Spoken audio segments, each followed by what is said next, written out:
Welcome to the Tech Egg. Don't get scrambled. Enjoy the video. In this video, I will explain how to make toffee at home with sugar.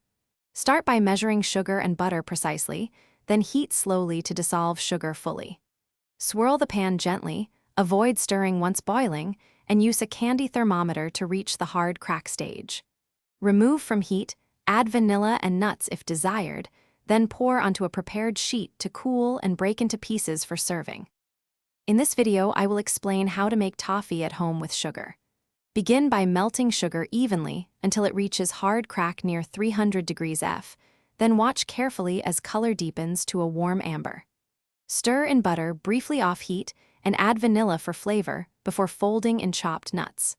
Pour the hot mixture onto a prepared pan and allow it to cool completely before snapping into pieces.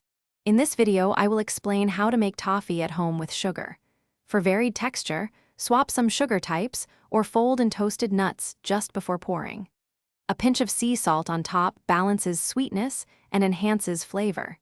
Keep pieces separated with parchment to prevent sticking and store in an airtight container to maintain crispness. Enjoy small batches for freshest results and easy gift giving. Thanks for watching. Consider subscribing if I helped unscramble your problems.